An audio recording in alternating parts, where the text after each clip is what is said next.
The morning of June 15, 1944, in a narrow valley 3 kilometers southwest of Carentan, France, a German forward observer named Unteroffizier Klaus Hartmann crouched in the remains of a stone farmhouse and listened to a sound that had become intimately familiar over the previous 9 days. It was a peculiar hollow thump, muffled by distance but unmistakable in its character, the report of an American 105mm Howitzer, firing from a concealed position somewhere beyond the hedge-lined fields to the north. Hartmann had learned to count. The sound itself told him nothing useful about his immediate survival, but what followed in the next half-minute would determine whether he lived through the next hour. He pressed himself against the cold stone wall, his field telephone clutched in one hand, and began measuring time in the methodical way that forward observers were trained to do. 30 seconds. That was the window. 30 seconds between the sound of the gun firing and the moment when that gun would no longer exist in the location where it had just revealed itself. The American M7 Priest self-propelled howitzer had introduced a tactical reality into the European theatre that German artillery doctrine had not adequately prepared for, and men like Hartmann were learning this reality through direct experience rather than training manuals. The question that governed his survival, and the survival of every German soldier operating within range of American artillery, was deceptively simple. Could you locate, communicate, and execute counter-battery fire against a target that refused to remain stationary long enough to be destroyed? If you're enjoying this deep dive into the story, hit the subscribe button and let us know in the comments from where in the world you are watching from today. The M7 Priest represented a fundamental shift in artillery philosophy that the American military had embraced while European armies remained anchored to traditional conceptions of how heavy guns should operate on the battlefield. German doctrine, refined through years of warfare across multiple theatres, treated artillery as a semi-permanent installation that established firing positions with careful attention to concealment, protection, and fields of fire, then remained in those positions for hours or even days while supporting infantry operations. Movement was deliberate, planned, and executed according to the methodical principles that governed German military operations. The Americans had built something different. They had mounted a standard 105mm M201 howitzer onto a modified M3 tank chassis, creating a vehicle that could fire its weapon and then drive away before retaliatory fire arrived. The concept was not revolutionary. Self-propelled artillery had existed in various forms for decades, but the execution and tactical employment represented a maturity of combined arms, thinking that forced opponents to fundamentally reconsider how artillery functioned in modern mobile warfare. Hartmann had called in the coordinates. He had performed his duty with the precision expected of German forward observers, providing accurate information to the battery commander, who would calculate firing solutions and direct German guns to answer the American fire. But he had also learned, through 9 days of continuous operations in the Normandy bocage, that his carefully reported coordinates often resulted in German shells falling on empty positions where American guns had been but no longer were. The Americans fired, displaced, and reappeared elsewhere with a speed that seemed to violate the established rules of artillery warfare. This was not supposed to be possible with heavy guns weighing several tons and requiring careful positioning for accurate fire. The German army that entered France in 1944 carried with it artillery doctrine that had been developed, tested, and refined through nearly 5 years of continuous warfare across Europe, North Africa, and the Eastern Front. This doctrine emphasized the concentrated, massed fires of heavy guns organized into batteries that could deliver devastating barrages against fixed positions, enemy concentrations, and defensive lines. German artillery had earned a fearsome reputation for accuracy, rapid response to infantry requests for fire support, and the ability to mass fires from multiple batteries onto single target areas with lethal effect. The fundamental assumption underlying German artillery employment held that heavy guns operated from carefully prepared positions that balanced the competing requirements of concealment from enemy observation, protection from counter-battery fire through dispersion and camouflage, and geometric relationship to target areas that allowed accurate fire. Movement represented a vulnerable period when guns could not fire and crews were exposed. Therefore, German doctrine minimized movement, establishing positions that could support operations for extended periods. This approach had proven highly effective in the defensive warfare that characterized much of the Eastern Front and the Italian campaign, where German forces occupied prepared positions and used artillery to break up Soviet and Allied attacks before they could achieve breakthrough. German gunners became experts at the technical aspects of their craft, calculating firing solutions with slide rules and charts, adjusting fire based on observer reports, and maintaining mechanical reliability of their weapons under difficult field conditions. The guns themselves, particularly the versatile 105mm FH-18 light field howitzer that formed the backbone of German divisional artillery, were well-designed weapons that balanced mobility, firepower, and reliability.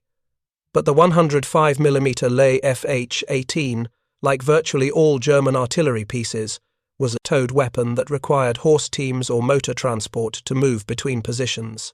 The process of limbering a gun, moving it, and unlimbering it in a new position consumed time measured in minutes rather than seconds. Even with well-trained crews performing the evolution with practiced efficiency, the entire sequence from ceasing fire to being ready to fire again from a new location required at minimum 15 to 20 minutes under ideal conditions, often longer in the confused reality of combat operations. German counter-battery doctrine relied on a sophisticated system of sound ranging, flash spotting, and aerial observation to locate enemy artillery positions. Forward observers like Hartmann reported enemy fire, noting the sound, estimating direction, and providing whatever information they could gather. This information flowed through communication networks to artillery intelligence sections that attempted to triangulate enemy positions and assign counter-battery missions to German guns.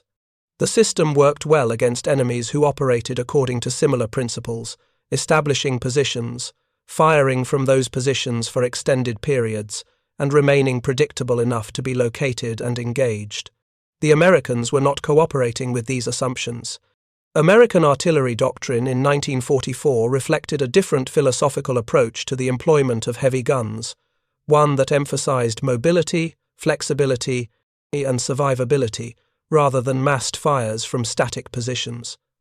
This difference was not merely tactical preference, but represented a fundamental disagreement about how modern mechanized warfare should be conducted.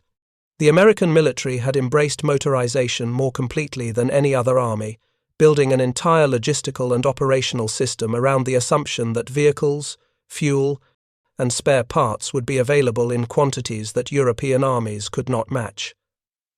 The M7 Priest that fired from positions north of Carentan that June morning in 1944 was a vehicle that embodied American industrial philosophy and military thinking in tangible form. The machine began its existence as an M3 medium tank chassis, the same basic vehicle that had carried American armor units into their first engagements in North Africa during 1942. By 1943, the M3 tank itself had been superseded by more capable designs, but the chassis remained valuable as a platform for other purposes. American engineers recognized that this reliable, mobile chassis could serve as the foundation for self-propelled artillery. The conversion was straightforward in concept but demanding in execution. The tank's turret was removed entirely, and the hull was modified to accommodate the standard 105mm M2 A1 howitzer, the same weapon used in towed form by American field artillery battalions. The gun was mounted in an open-topped superstructure that provided the crew with space to operate the weapon while allowing the gun sufficient elevation and traverse to engage targets across a wide arc. The resulting vehicle weighed approximately 22.5 tons when fully loaded with fuel, ammunition, and crew. The crew consisted of 7 men, a driver, an assistant driver, who also operated the hull-mounted machine gun, a commander, a gunner, and 3 ammunition handlers who served the weapon and maintained the supply of projectiles and propellant charges necessary for sustained fire. The vehicle carried 69 rounds of 105mm ammunition internally, a significant load that allowed the crew to execute fire missions without immediate resupply. Additional ammunition could be carried externally or brought forward by support vehicles as tactical situations required.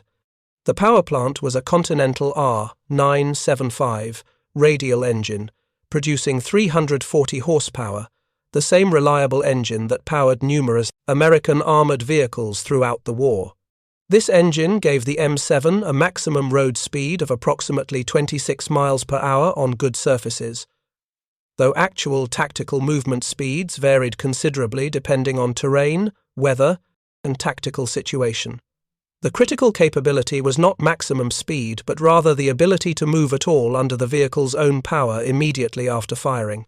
The howitzer itself retained the ballistic characteristics of the standard towed weapon. It could fire high-explosive shells to a maximum range of approximately 11,000 yards, just over 6 miles, though effective range varied with ammunition type, elevation, and atmospheric conditions.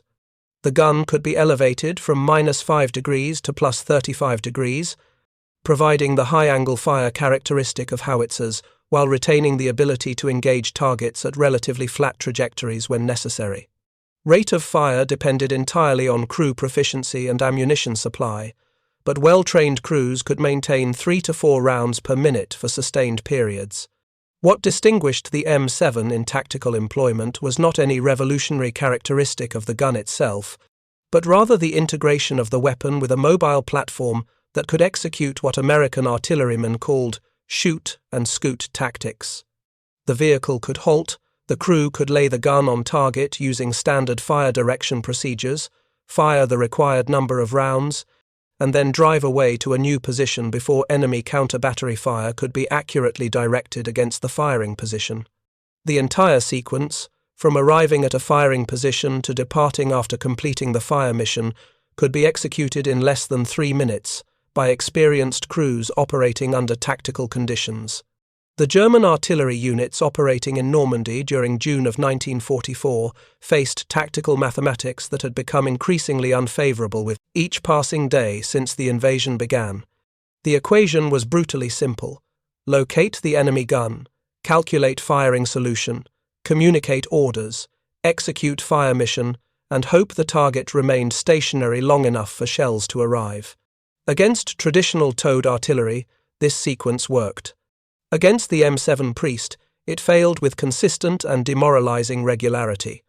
Hartmann's artillery regiment, the 921st Grenadier Regiment's attached artillery battalion, operated primarily with the 105mm FH-18 light field howitzer and the heavier 150mm SFH-18 medium howitzer. These were proven weapons that had served effectively across multiple theatres. The crews knew their guns intimately, could execute fire missions with admirable speed, and maintained their equipment despite increasing shortages of spare parts and lubricants.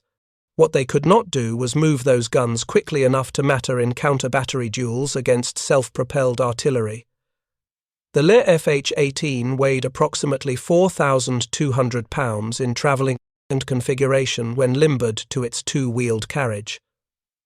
Movement required either a half-track prime mover or a 6-horse team, neither of which could be brought into action instantly. The process of preparing to move began with ceasing fire and securing the gun. The crew had to close the breech, secure all loose equipment, attach the limber, and connect the prime mover or hitch the horses. Only then could movement begin. Upon reaching a new position, the entire process reversed: unhitching, unlimbering, levelling the gun using the trail spades, establishing sight lines, and preparing ammunition for firing. German training manuals specified that well-drilled crews could execute this evolution in approximately 15 minutes under training conditions. Combat conditions invariably extended this timeline. Terrain obstacles, enemy fire, communication delays, and the simple chaos of battlefield conditions meant that actual displacement times frequently exceeded 20 or even 30 minutes from the last round, fired in one position to the first round fired from the new location. During this interval, the gun was completely vulnerable and entirely useless for its primary purpose. American self-propelled artillery eliminated most of this sequence, The gun was already mounted on its mobile platform. The crew remained with the vehicle. Movement required only that the driver start the engine and drive away. No limbering, no hitching, no complicated mechanical evolutions that consumed time and exposed crews to danger. The tactical implications were profound and became increasingly apparent to German artillery officers attempting to suppress American fire support. The German army had its own self-propelled artillery, primarily the Wespe and Hummel vehicles that mounted 105mm and 150mm howitzers, respectively, on modified Panzer chassis. These vehicles demonstrated that German designers understood the concept and possessed the technical capability to execute similar designs. However, production numbers revealed the disparity in industrial capacity and military priorities. German industry produced approximately 682 Wespe vehicles during the entire war and approximately 714 Hummel vehicles.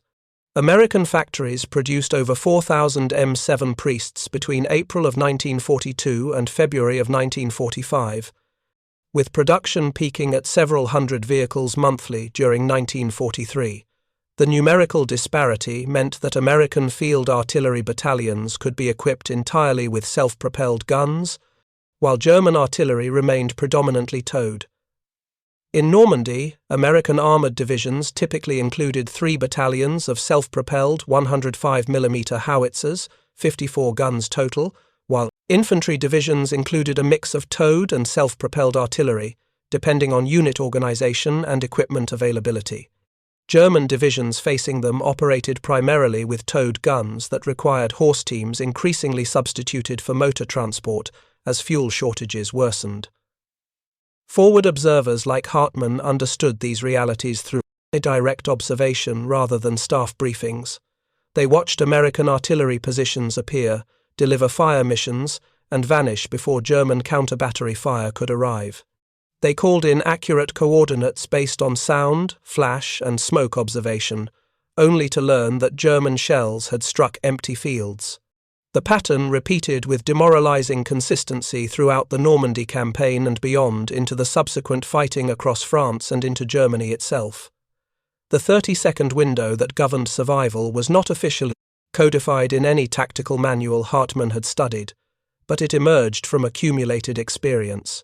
30 seconds represented approximately the minimum time required for a forward observer to identify an American firing position, communicate coordinates through field, telephone, or radio to his battery, and have that information processed and relayed to German guns. Even under ideal conditions, with excellent communications and responsive fire direction, this sequence consumed time. Add the flight time of German shells varying with range, but typically 30 to 60 seconds for medium-range fire missions, and the total elapsed time from American gun firing to German shells arriving approached 90 seconds, 2 minutes. The organizational structure that supported German counter-battery operations in Normandy had been designed for a different kind of warfare. Intelligence officers collected reports from forward observers, evaluated them for accuracy and importance, correlated multiple reports to triangulate enemy positions, assigned priority targets, and issued fire missions to available batteries.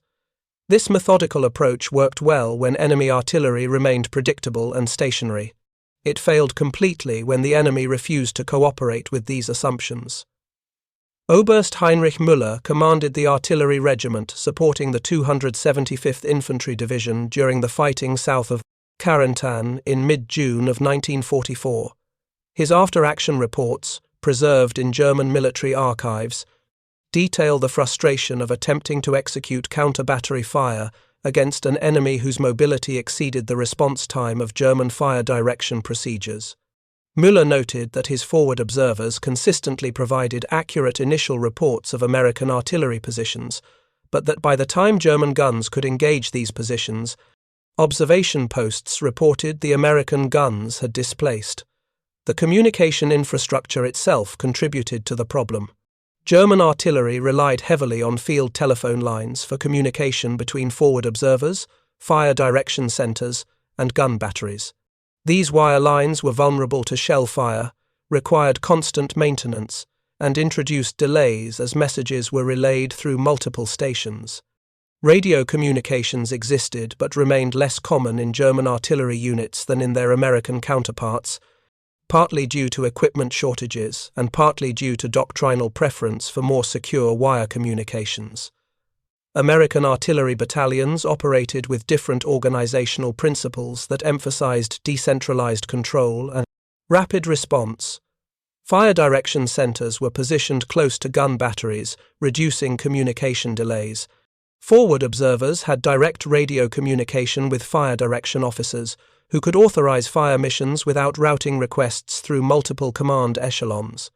The entire system prioritized speed of response over centralized control, accepting some loss of coordination efficiency in exchange for dramatic improvements in reaction time. The tactical employment of M7 priests reflected this organizational philosophy. American artillery doctrine called for self-propelled guns to operate from positions that allowed rapid displacement along pre-planned routes. Crews scouted multiple firing positions before missions began, identified covered routes between positions, and rehearsed displacement procedures so that movement became routine rather than exceptional. Fire missions were planned to allow guns to fire and displace before counter-battery fire could arrive, accepting that this mobility sometimes meant firing fewer rounds per mission than guns remaining in fixed positions. If you find this story engaging, please take a moment to subscribe and enable notifications. It helps us continue producing in-depth content like this. German observers noted this pattern with growing concern. American guns would appear, fire 6 to 12 rounds, then vanish. German attempts to locate and engage these positions consistently arrived too late. The pattern repeated across all sectors where American and German artillery opposed each other, from the hedgerows of Normandy through the subsequent breakout operations and pursuit across France.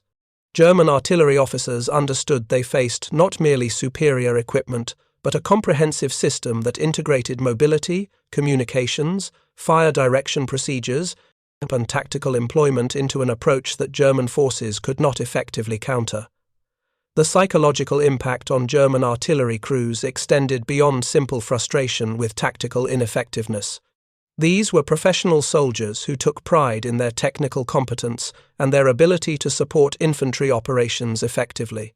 The realization that their carefully honed skills and well-maintained equipment could not accomplish their fundamental mission against an enemy who simply drove away from danger challenged their professional identity and undermined confidence in their ability to influence battlefield outcomes. The physical evidence of American material superiority became inescapable to German soldiers as the Normandy campaign progressed through June and July of 1944. Hartmann and his fellow forward observers occupied positions that provided them with direct visual observation of American artillery operations when terrain and tactical situations permitted. What they saw contradicted years of training that emphasized German technical and organizational superiority over enemies who were assumed to rely on crude mass production rather than sophisticated engineering. The M7 priests that Hartmann observed operated with mechanical reliability that German vehicles increasingly lacked.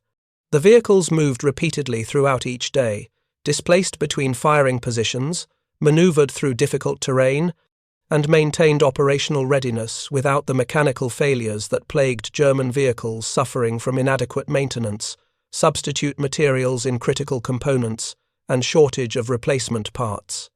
American mechanics serviced their vehicles with genuine spare parts delivered through a logistics system that functioned with impressive consistency, despite the demands of supporting large-scale operations across oceanic supply lines. German intelligence officers compiled detailed technical reports on captured American vehicles, including several M7 priests that fell into German hands during local counterattacks and confused fighting in the bocage. These reports, preserved in military archives, reveal German assessment of American design philosophy and manufacturing quality. Technical evaluation teams noted the robust construction throughout American vehicles, the use of high-quality materials in critical components, and design features that facilitated field maintenance and repair. The Continental radial engine that powered the M7 particularly impressed. German evaluators familiar with the chronic reliability problems affecting German tank and vehicle engines during 1944, the Continental R975 demonstrated consistent performance across extended operating periods, tolerated field maintenance conditions, and proved resistant to the minor failures that progressively degraded German vehicle availability. German reports attributed this reliability partly to superior metallurgy in engine components and partly to American access to adequate lubricants and high-octane fuel that German forces increasingly lacked. The ammunition supply that supported American artillery operations represented another stark disparity that German observers could not ignore. American gun crews fired ammunition at rates that seemed profligate to German artillerymen operating under increasingly severe shell rationing. Where German batteries might receive authorization to fire 50 or 100 rounds during an entire day's operations, American battalions fired thousands of rounds in support of even minor tactical operations. Forward observers like Hartmann called for fire missions and watched American artillery respond within minutes with concentrations of dozens or hundreds of shells that saturated target areas with high explosive and white phosphorus. This disparity reflected the industrial capacity and logistical infrastructure supporting American operations. American factories produced artillery ammunition in quantities measured in millions of rounds monthly. The logistics system moved this ammunition from American factories across the Atlantic Ocean to French beaches and forward supply dumps with sufficient efficiency that frontline units rarely experienced shortages severe enough to restrict fire missions. German ammunition production, though remaining substantial despite Allied bombing, could not match American output and suffered from increasingly severe transportation problems as Allied air superiority disrupted rail networks throughout occupied Europe. The tactical consequences became apparent in every engagement where American and German forces clashed. American infantry could call for artillery support and receive immediate response with overwhelming firepower that suppressed German defensive positions. German infantry requesting artillery support faced delays, received fewer rounds, and understood that ammunition limitations meant fire missions were carefully rationed rather than freely available. The psychological impact of this disparity affected combat effectiveness in ways that transcended simple material calculation. German soldiers learned they could not rely on their artillery to match American fire support, while American soldiers operated with the confidence that heavy firepower was always available when needed. Unteroffizier Klaus Hartmann survived the Normandy campaign, though his unit did not remain intact through the fighting that followed the American breakout from the beachhead in late July of 1944. The 921st Grenadier Regiment suffered catastrophic casualties during Operation Cobra, the massive American offensive that shattered German defensive lines south of Saint-Lô and opened the path for armoured exploitation deep into Brittany and toward Paris. Hartmann's final combat reports, filed during the chaotic retreat through central France in August, continued to note the impossibility of effective counter-battery fire against American self-propelled artillery that displaced before German shells could arrive. The pattern Hartmann documented in Normandy repeated itself across every subsequent theatre where German forces faced American artillery. In the Lorraine campaign during autumn of 1944, German defenders attempting to hold the Metz fortress complex confronted American artillery that provided overwhelming fire support for attacking infantry while remaining essentially invulnerable to counter-battery fire. During the Battle of the Bulge in December, German artillery achieved temporary tactical success through surprise and massed fires during the initial assault, but as American forces recovered and counterattacked, self-propelled artillery once again provided mobile fire support that German towed guns could not suppress. The tactical adjustments German forces attempted revealed the fundamental impossibility of solving this problem within existing resource and doctrinal constraints. Some German artillery units experimented with extremely rapid fire missions arriving at a position, firing as quickly as possible, and displacing immediately, but towed guns simply could not match the displacement speed of self-propelled vehicles. Other units attempted to engage American artillery during movement rather than after identifying firing positions, but this required knowing movement routes in advance and consumed ammunition in speculative fire against targets that might not be present. The production of German self-propelled artillery increased somewhat during 1944 as military planners recognized the importance of mobile fire support, but industrial capacity and resource allocation never approached the levels necessary to equip artillery regiments predominantly with self-propelled weapons.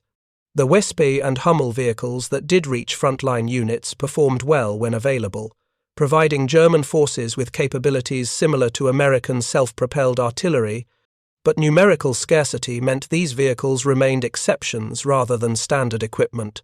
Most German artillery battalions continued operating with towed guns pulled by increasingly scarce motor transport or by horse teams that represented anachronistic vulnerability on mechanized battlefields. The doctrinal implications extended beyond artillery employment to fundamental questions about how modern industrial warfare should be conducted. The American approach accepted somewhat higher vehicle weight and complexity in exchange for mobility and survivability represented a philosophical commitment to protecting trained personnel and maintaining equipment availability through designs that facilitate maintenance and repair. German doctrine had traditionally emphasized maximum performance and minimum weight, accepting reduced durability and increased maintenance demands as reasonable trade-offs for superior tactical characteristics. By 1944, the consequences of these different philosophies had become starkly apparent. American vehicles operated with high availability rates, despite intensive combat use, because robust construction tolerated abuse and comprehensive logistics provided parts and maintenance support. German vehicles achieved impressive performance when operational, but suffered increasingly severe availability problems as maintenance demands exceeded available resources and substitute materials degraded reliability. The 30-second window that governed German survival against American artillery symbolized a broader recognition that German military effectiveness was eroding across multiple dimensions simultaneously. German artillery officers writing after the war consistently identified American material superiority, particularly in self-propelled artillery, ammunition supply, and fire direction systems as decisive factors that German tactical skill and operational competence could not overcome. These assessments, stripped of wartime propaganda and written with the perspective of defeat, acknowledged that American artillery doctrine and equipment represented sophisticated solutions to genuine tactical problems rather than crude reliance on industrial mass production. The professional respect implicit in these post-war evaluations contrasted sharply with wartime propaganda that had portrayed American military capabilities as technically inferior to German standards. The human cost of this tactical disparity cannot be precisely quantified but was substantial and tragic. German infantry operating without adequate artillery support suffered higher casualties when attacking and faced greater difficulty holding defensive positions against American assaults supported by overwhelming firepower. German artillery crews attempting to execute their mission against an enemy they could not effectively engage experienced the psychological trauma of professional inadequacy, knowing their duty, possessing the technical skill to perform it, but lacking the equipment and resources necessary for success. These psychological burdens compounded the physical dangers of combat operations conducted under conditions of comprehensive material disadvantage. The production statistics that governed the artillery war in Europe during 1944 and 1945 revealed disparities so extreme they approached the surreal. American industry produced over 4,000 M7 Priest self-propelled howitzers during the war, along with thousands of additional self-propelled weapons mounting 75mm guns, 155mm howitzers, and other calibers. This production occurred while simultaneously manufacturing tens of thousands of towed artillery pieces, millions of shells, thousands of tanks and other armored vehicles, and the vast array of equipment necessary to support mechanized military operations across multiple theaters on different continents. German industry, despite remarkable efforts to maintain production under Allied strategic bombing, produced fewer than 1,500 WWII and Hummel self-propelled artillery vehicles combined during the entire war. This represented approximately one-third the American production of just the M7 Priest, without accounting for other American self-propelled artillery types. The numerical disparity reflected fundamental differences in industrial capacity, resource availability, and the ability to sustain mass production of complex military equipment while simultaneously fighting a multi-front war. The ammunition production figures told an even more stark story. American factories produced artillery ammunition measured in hundreds of millions of rounds during the war years. German production, while substantial, could not approach American output and suffered from progressive degradation as Allied bombing disrupted transportation networks and damaged production facilities. By 1944, German artillery units operated under ammunition rationing that severely restricted their ability to execute fire missions, while American units fired ammunition with relative freedom, constrained primarily by transportation capacity rather than production shortages. The logistical infrastructure supporting these production figures demonstrated another critical American advantage. The United States developed and operated a global logistics system that moved millions of tons of supplies across oceanic distances, landed them on hostile beaches, and delivered them to frontline units with sufficient reliability that American forces rarely experienced critical shortages of essential items.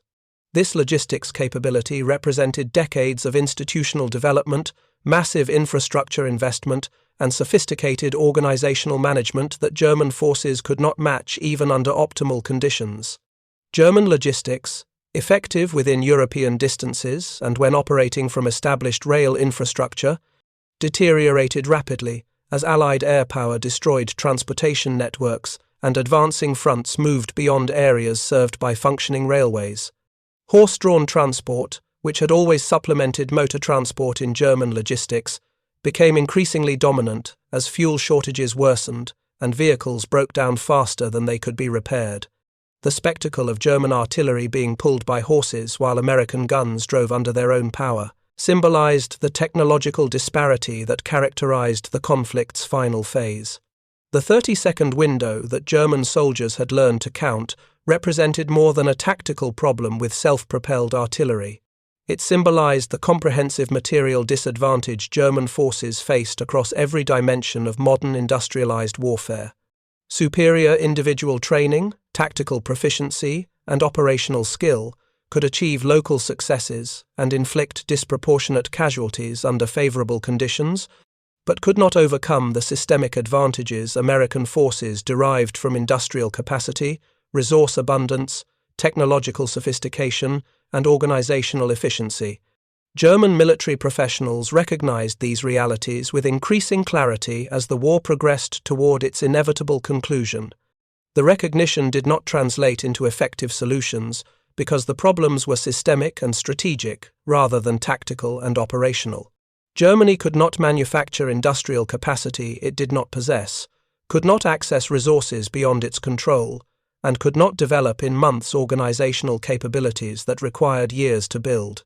The war's outcome was determined by these fundamental imbalances rather than by tactical innovations or battlefield heroics, however impressive individual actions might be. The post-war analysis of artillery effectiveness in the European theatre confirmed what frontline soldiers like Hartmann had learned through direct experience. American artillery provided more responsive fire support, delivered greater volumes of fire, and operated with higher survivability than German artillery throughout the campaign from Normandy to the Elbe. Self-propelled artillery was not the sole factor in this superiority. American advantages in ammunition supply, communications equipment, and fire direction, procedures all contributed significantly, but the mobility of weapons like the M7 Priest represented a critical capability that German forces could not match and could not effectively counter. The legacy of the M7 Priest extended well beyond its immediate tactical impact in World War II. The vehicle established operational concepts and validated design principles that influenced artillery development throughout the Cold War and into contemporary military operations. The fundamental insight that artillery mobility and survivability were as important as range and firepower became axiomatic in post-war military thinking across multiple nations. Modern self-propelled artillery continues to reflect the lessons first demonstrated by vehicles like the M7 operating in the fields of Normandy during that summer of 1944.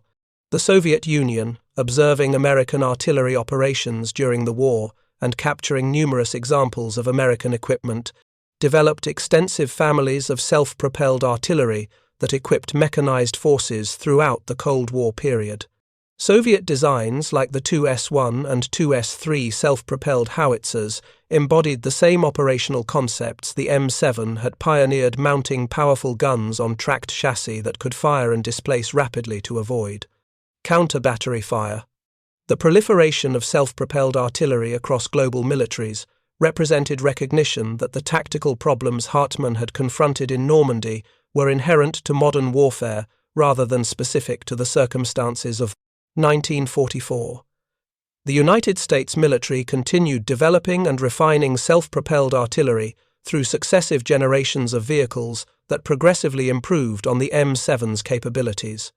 The M109 self-propelled howitzer, which entered service during the 1960s and remained operational into the 21st century, represented the direct descendant of wartime vehicles like the M7 Priest.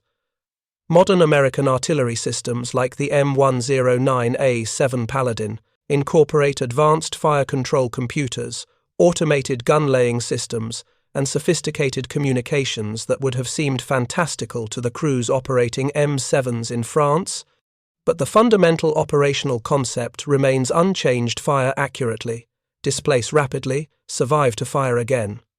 The human story at the center of this technical evolution deserves final reflection.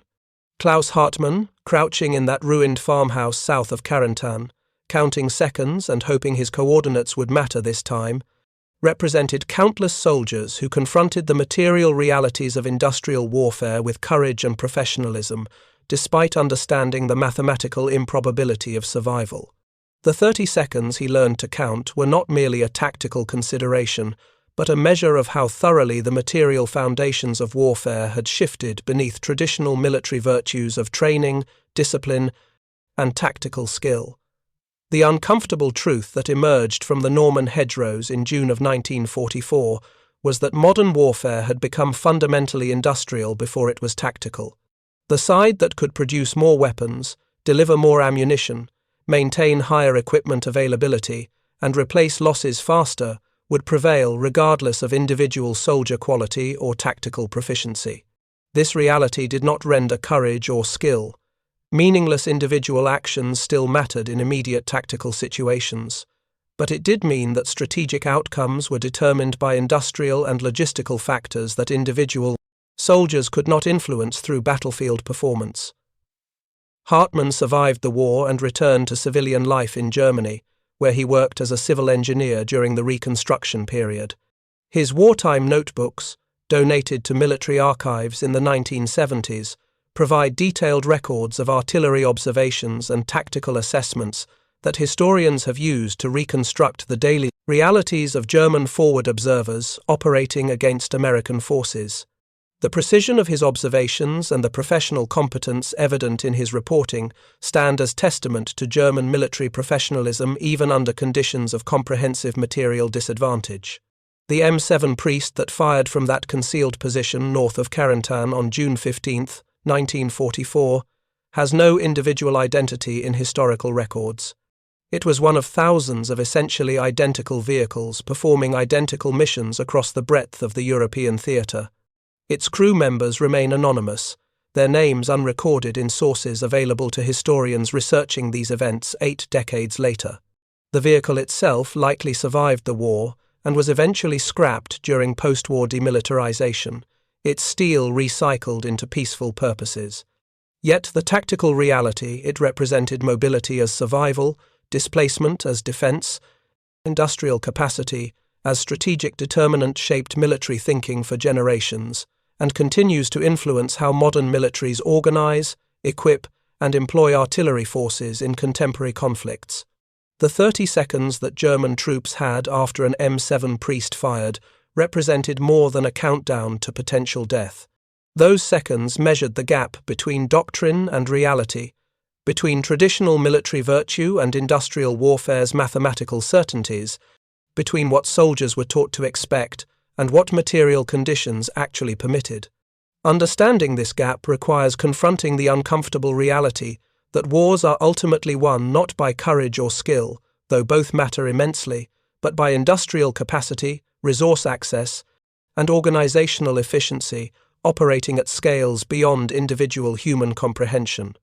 The soldiers who fought and died while learning these truths deserve remembrance not merely for their sacrifice, but for the brutal lessons their experiences teach about the nature of modern warfare.